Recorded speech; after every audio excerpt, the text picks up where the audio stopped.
Hey, what's up guys, Ben here, welcome to another video on my channel FilmFanatic. Now today is another top 5 countdown and it is movie sequels that were disappointments. This list is compiled of either successful or much loved movies that their sequels just didn't live up to. So starting off with number 5, we are going with Teen Wolf 2.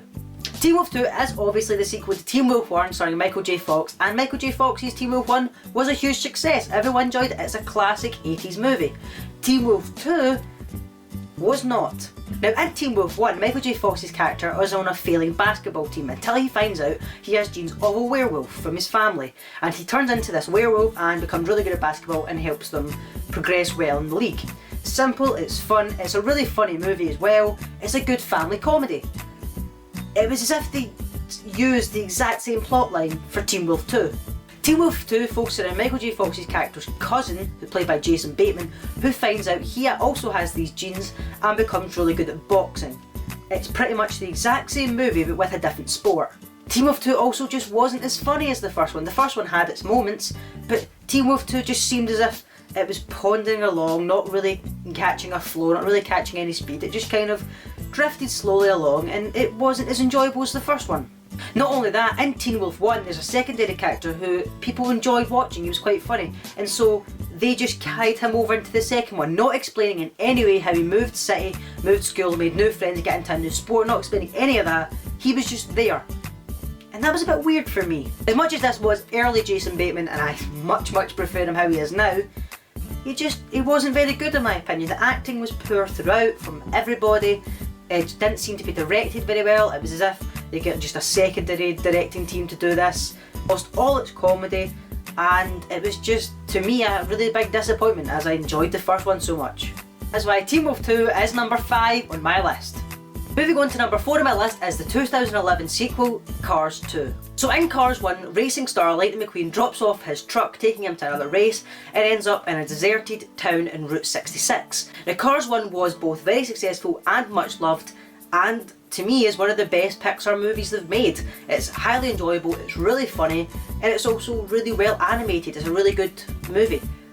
Cars 2 didn't have that. Now don't get me wrong, the animation is still fantastic and I'm really glad they kept the same cast, Owen Wilson staying on, but the plotline let it down. They made it too big. The storyline for the first Cars was very simple to understand. Rich stuck-up race cars dropped into an old abandoned poor town and he makes a way of it. That's really simple and easy and fun. The second one, it was as if they were trying to make it huge and it doesn't need to be. So in the second one, Lightning McQueen goes over to the UK and London to race in the World Grand Prix. Now, that's fine, that's simple enough. But then, Mater ends up doing espionage. He ends up with, I think it was MI6. What? Why did they have to make it so big? It was really good, it was simple, it was a good idea. Why they had to add in MI6 and flying cars and rockets, I don't understand. I'd have been quite happy watching the movie about him going to win the Grand Prix. It just didn't live up to the first one for me, and that is why it is number 4 on my list.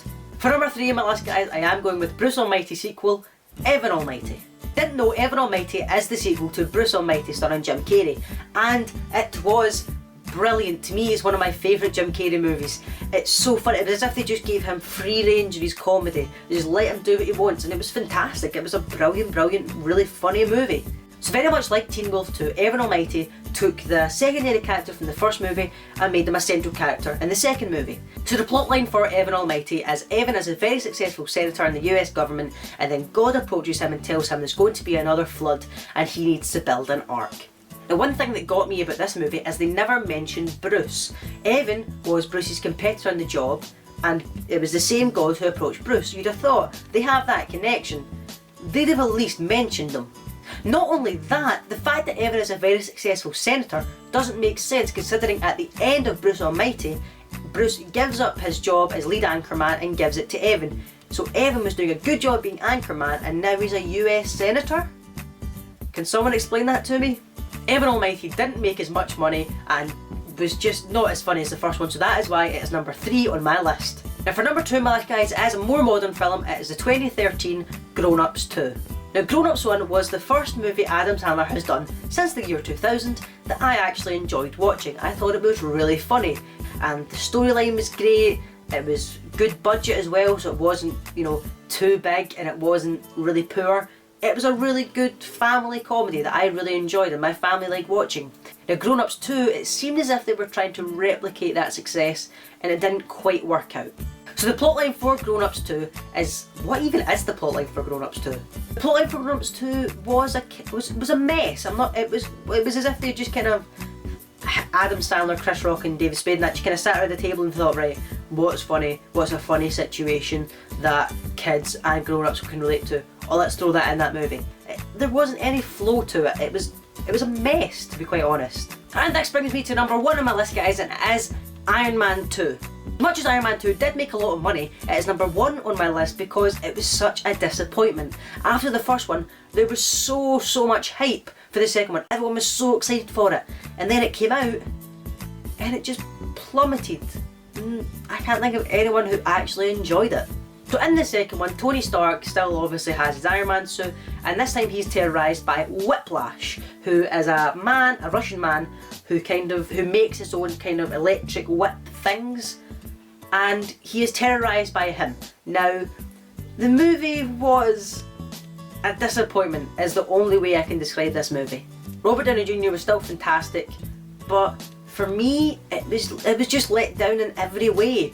The acting I didn't think was as good as the first one, the enemy wasn't as good, and I don't know, it just seemed as if it was a poor movie, as if they didn't spend time on it. It seemed as if to me that they were focused so much on the Avengers and Captain America and Thor that they just kind of let the second team deal with Iron Man 2. That's what it seemed like to me. Jon Favreau stays director from the first one, second one and third one. I really like Jon Favreau both as an actor and as a director. He was really good in all the Iron Man films. He also directed them very well. I liked the way it was directed. I just thought that the plotline and the actors let the movie down, and it is number 1 on my list because it was such a big disappointment and everyone was so excited for it. So if you guys did enjoy this video, please remember to hit the thumbs up button down below. It really does help my channel out. Don't forget to leave in the comments section what your movie sequel failure would be, and hit subscribe so you never miss a video. And I'll see you next time, guys. Take care.